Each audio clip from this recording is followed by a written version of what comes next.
This is a review for AP Chemistry Unit 5, and these are the topics for today. First is the solubility, which is the maximum amount of a substance that can dissolve in solvent at a given temperature. So you have three types, which is unsaturated, saturated, and supersaturated. So you probably have heard of these terms before, and for a quick review, unsaturated is when less than maximum amount of substance is dissolved in solvent, so more can dissolve. Saturated is when solvent has dissolved the maximum solute possible. So it is in equilibrium when some solids continue to dissolve and dissolve particles for a lot of solutions continuously. So it is in dynamic equilibrium state. And the last is the supersaturated, which contains more dissolved solute than a saturated solution. So you have more than maximum amount of solutes in the solution. So it can be formed by heating and forcing it to hold more solutes. And you cool it slowly to allow solute to remain dissolved at a lower temperature. So supersaturated solutions cannot be achieved without heating the solution. So heat stretches the bond and fit more solutes in. And we are comparing dissociation with dissolution. You have to know the differences between them. So we are comparing the salt, NaCl, which dissociates in water, versus the sucrose, which dissolves in water. So for NaCl, it dissociates into Na ions and Cl ions. And the ions will have ion dipole attractions with the water molecules. So Na ions will attract water molecules, but the oxygen atoms, because oxygen atoms are partially negative, and Cl ions will attract the waters, but it will attract the hydrogen part of it because hydrogens are partially positive. However, sucrose only has dipole-dipole forces and LDF, so it does not dissolve in water completely. So sucrose will only dissolve into smaller chunks, but not into individual ions. The next topic is the molarity. It is the concentration that expresses the moles of solutes in 1 liter solution. So the formula is molarity equals moles of solutes over the liters of solution. So you have an example question here. How many grams of NaOH are needed to make 400 milliliters of 3.0 molar NaOH solution? So you first have to find the number of moles, and you use the formula 3.0 molar equals moles over 0.400 liters. You have to convert the milliliters into liters here. And then you get 1.2 moles, and you have to multiply that by its molar mass, which is 40 grams over moles. And you get 48 grams NaOH. And dilution is when water is added and volume increases to decrease the concentration. So moles of solute stay constant, but only the volume changes because of the water that's being added. So you have the formula of molarity times volume for the initial condition equals molarity times volume for the final state. This is a practice question.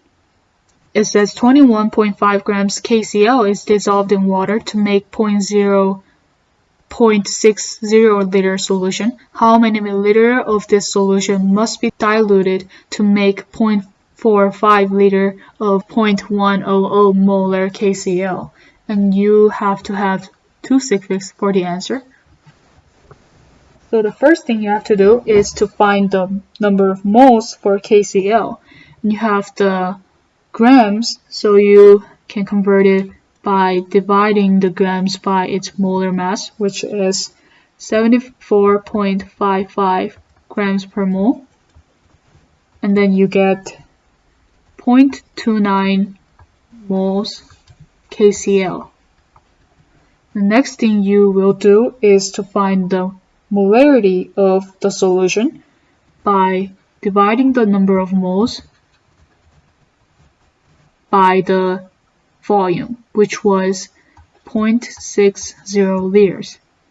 Then you get 0.48 molar. The last thing you will do is to use the dilution formula here.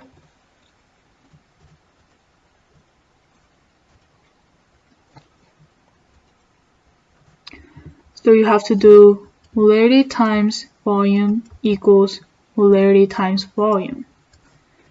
So you have the initial molarity of 0.48 over here, and then times volume, which is being asked, equals the molarity, the final molarity you want, or the concentration you want, is 0.100 molar times the volume, which is 0.45 liters.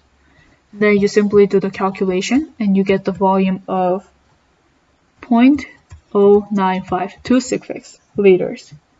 Then it asks for the milliliter, you get 94. Next topic is the solution stoichiometry, and it asks for the volume of ammonia, and it gives the equation for the reaction here. The first thing you have to do is finding the moles of H3PO4, because it gives you the volume and molarity of H3PO4. So you use the molarity formula, 13.4 molar equals moles H3PO4 over 1,000 liters. And then you get 13,400 moles H3PO4. Then you have to convert this into the moles of ammonia because you are looking for the volume of ammonia, and you simply can do this by multiplying this by the molar ratio from this balanced equation. So you multiply this by 2 moles ammonia over 1 mole H3PO4, because you see the coefficient of 2 here and 1 here. And then you get moles ammonia. And the last step you'll do is to find the volume of ammonia from this number of moles and the molarity. So you have 16.4 molar equals moles ammonia over the volume which you are looking for. And you do the calculation and you get 1,630 liters ammonia. You have to have 3 sig figs in this case. We have another practice here. It asks if you mix 200 milliliter of 0.100 molar PbNO32 and 300 milliliter of 0.200 molar magnesium chloride, how many grams of PbCl precipitate will form? And you have the balanced equation here. So you have to first realize that you do not know the limiting reactant. So you have to find the moles of PbCl in 2 different steps to actually know which one is the limiting reactant. So first, for the lead nitrate, you do the molarity formula. So you have 0.100 molar, and you're looking for the moles over 0.200 liters, and then you get 0.0200 moles PbNO32, and then you multiply this by the molar ratio. So you have the coefficient of 1 here and then 1 here.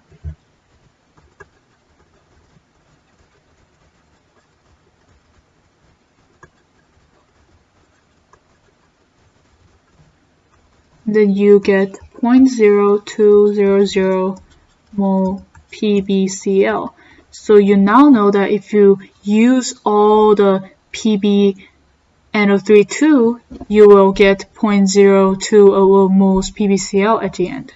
But you do not know if lead nitrate is the limiting reactant, so you have to do the same thing for magnesium chloride as well. So for magnesium chloride, you use the molarity formula as well. molar equals moles over liters. 0.300 liters. Then you get 0.0600 moles MgCl2. You multiply this by the molar ratio.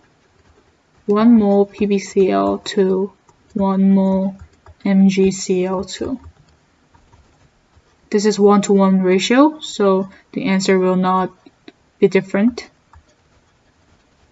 PbCl. Then now you compare these two moles, which you know that the lead nitrate was the limiting reactant because it produced the less amount of the product you are looking for. So you know that this is the actual moles that you produced. And you now have to convert the moles into grams because it is asking for the grams of PbCl2.